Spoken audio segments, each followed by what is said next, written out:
एक बार फिर सहारनपुर का नाम आतंकी जांच में सामने आया है, वो भी कोई छोटी मोटी साजिश में नहीं बल्कि श्री राम मंदिर को बम से उड़ाने की साजिश में। जी हां, श्री राम मंदिर को बम से उड़ाने की कथित साजिश के मामले में कर्नाटक से हिरासत में लिया गया संदिग्ध युवक सुहेल सहारनपुर के गंगो का रहने वाला है। इस खबर के फैलने के बाद से इलाके में दहशत का माहौल बना हुआ है। आपकी जानकारी के लिए बता दें कि इससे पहले भी कई संदिग्ध सहारनपुर से आतंकी कनेक्शन के मामले में गिरफ्तार हो चुके हैं और कई सारे मामले ऐसे भी सामने आए हैं जहां पे आतंकी कनेक्शन में गिरफ्तार संदिग्धों का सहारनपुर से कोई ना कोई कनेक्शन पाया गया है। और अब सामने आया ये नया मामला काफी ज्यादा चौंकाने वाला है। इस खबर के फैलने के बाद से ही इलाके में दहशत का माहौल है। आखिर ये पूरा का पूरा मामला क्या है? गिरफ्तार हुआ संदिग्ध सहारनपुर में कहां का रहने वाला है? गिरफ्तारी के बाद संदिग्ध के परिवार वालों का क्या कहना है? पूरी खबर विस्तार से बताते हैं, देखिए। बताया जा रहा है कि युवक सुहेल मूल रूप से गंगो के गांव लखनौती का रहने वाला है। करीब 20 साल पहले उसका परिवार गंगो के मोहल्ला कोटला में किराए के मकान में आकर रहने लगा था। परिवार की आर्थिक स्थिति सामान्य है और सभी सदस्य मजदूरी तथा छोटे मोटे काम करके अपना गुजारा करते हैं।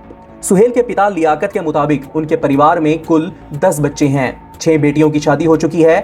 बड़ा बेटा मोहम्मद अयाज सऊदी अरब में ड्राइवर है। दूसरा बेटा मुजम्मिल दिल्ली में होजरी के कारोबार से जुड़ा है, जबकि तीसरा बेटा शुएब रंगाई पुताई का काम करता है। सुहेल भी अपने भाई शुएब के साथ मजदूरी करता था।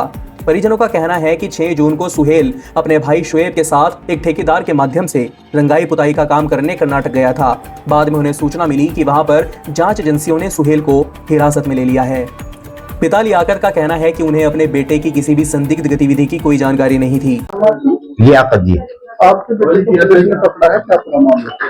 बस मामला क्या बता सकूं जी, मैं यहाँ हूँ, वो कर्नाटक में ये कांड हुआ, उसके साथ जो भी कुछ हुआ।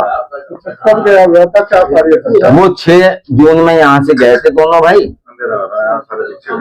एक ठेकेदार के साथ, देवबंद का ठेकेदार है वो, और जी वो ठेकेदार भी वही है काम पे। हमें तो हमारे बड़े लड़के ने बताया था फोन करके कि जी इस तरह करके हम सारों को उठा लिए थे और थाने में ले जाके हमारी तलाशी वगैरह ली, मोबाइल देख के और सुहेल को रोक लिया, बाकी हमें भेज दिया, ये पता किया था। सुहेल यहाँ से कब गया था? कभी आपसे बातचीत हुई हो? 6 जून में गया यहाँ से। उससे पहले आपसे बातचीत हुई कभी? मेरे पास ही रहा कहीं, मजदूरी करेगा, मैं ठीक है। वो तो कलाम पाक पढ़ा हुआ जी, ऐसे नहीं पढ़ा। वहाँ कितने सालों से वहाँ रह रहा था? कहाँ जी? जहाँ काम कर रहा था। मैं बता रहा, पहली बार गया वो 6 जून को, और सालों से पहले किस तरह रह गया। मोबाइल चलाता था? मोबाइल तो रखता था जी, शुरू से ही रखा। इससे पहले भी उसने कहीं काम किया या इससे पहले भी उसने पेंट का कहीं काम? हाँ, यहीं से भाई के साथ अपने ज्यादा मजदूरी में, सहारनपुर में ही, गंगो में भी, बाहर गवांड में भी, गाँव में भी काम करे थे। जहाँ भी काम पे तो वहीं जाता हूँ। कितने बच्चे आपकी फैमिली में? बड़ा है या छोटा है? सुहेल सबसे छोटा है जी, 3 बच्चों से छोटा है। 4 लड़के हैं मेरे पास। यहाँ पे कौन से मदरसे में पढ़ा है? क्या जी? मदरसे में कौन से पढ़ा है जी? मैं कह रहा मगर मस्जिद में कलाम पाक पढ़ा, वो बार बार कह रहा आपसे, मगर कलाम पाक पढ़ा वो जी। जिस तरह से एटीएस ने गिरफ्तार किया तो क्या कहेंगे?